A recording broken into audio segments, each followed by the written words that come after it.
Thank you to everyone who sends their experiences and testimonies to me. Stories of strange and creepy events often remain unexplained, and thanks to all of you, we encounter such tales.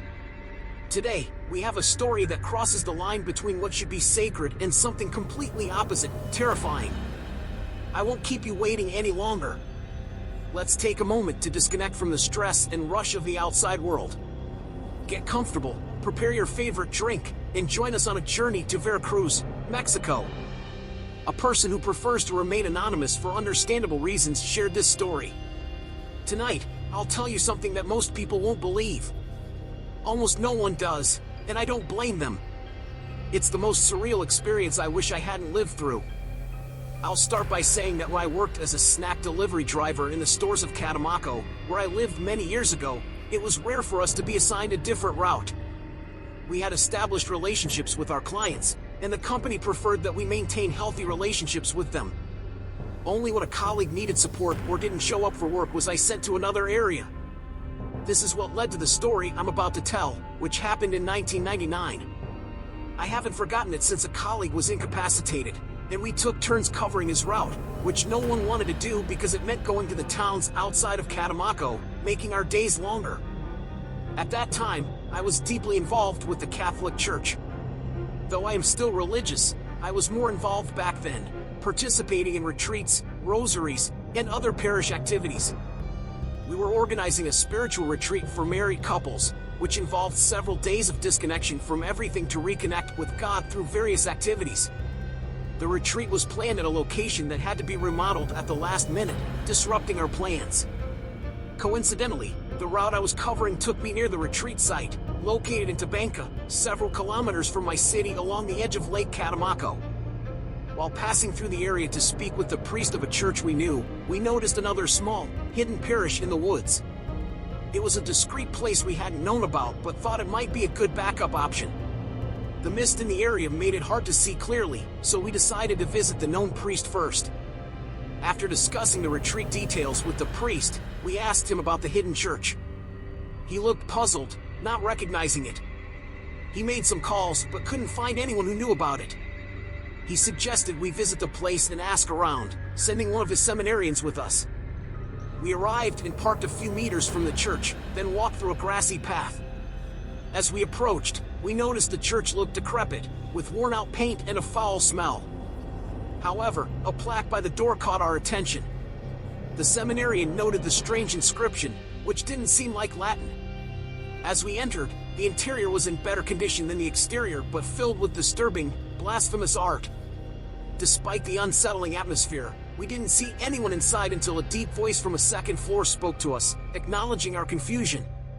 The voice invited us to leave without causing a scene, insisting they had different beliefs.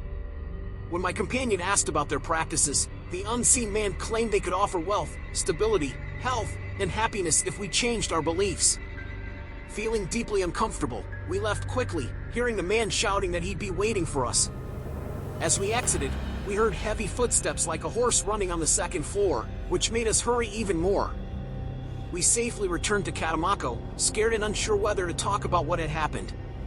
The next day, we told the priest, who believed we had encountered a very dark and sinister presence. Thank you to everyone who shares their experiences and testimonies with me. Often, you've encountered situations that you couldn't fully understand.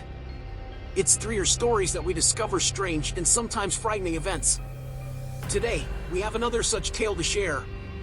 These stories often touch on what should be sacred and may distort an image of faith, turning it into something entirely different and terrifying. Let's take a moment to disconnect from the world's stress and hurry. Get comfortable, grab your favorite drink, and join me on a journey to Veracruz, Mexico. An anonymous person has shared this account for understandable reasons. This evening, I'll tell you something many won't believe. I don't blame them, as it's one of the most surreal experiences I wish I hadn't lived through. It began back in 1999, when I was working as a snack distributor in Catemaco. Normally, we have fixed routes and familiar clients, but occasionally, we're reassigned if someone is unavailable. That's how this story started. One of my colleagues was incapacitated, so I was asked to cover his route, which took me to the outskirts of Catemaco, far from my usual area. This meant longer hours and driving through unfamiliar terrain. Despite being a devout Catholic, actively involved in my church, I felt uneasy about this particular assignment. We were organizing a spiritual retreat for married couples, and the designated location's chapel was under last-minute renovations, disrupting our plans. Coincidentally, the route I was covering was near our retreat site. On our way to speak with the local priest about our plans, we noticed another small, discreet church hidden among the trees. When we asked the priest about this hidden church, he seemed puzzled and didn't know of its existence. He made some calls but found no information, so he suggested we investigate it ourselves.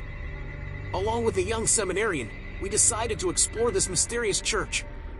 As we approached, the church appeared dilapidated, with peeling paint and a foul smell emanating from it. Despite its exterior, we noticed it wasn't abandoned. Inside, we found disturbing imagery and symbols that were a blasphemous parody of Catholicism. There were black candles, eerie paintings, and statues posed in grotesque ways. While we were there, a deep voice from an unseen person invited us to leave peacefully.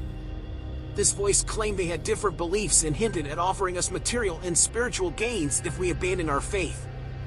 Feeling deeply unsettled, we quickly left and reported the incident to our priest. He advised us to stay away from that area and mentioned he would alert higher church authorities. He believed someone was protecting us during this encounter. The retreat was eventually held elsewhere, and I distanced myself from these activities, although my faith remained intact. The message on the plaque at the church's entrance, we later learned, was a Bible verse written backward, with a single word altered.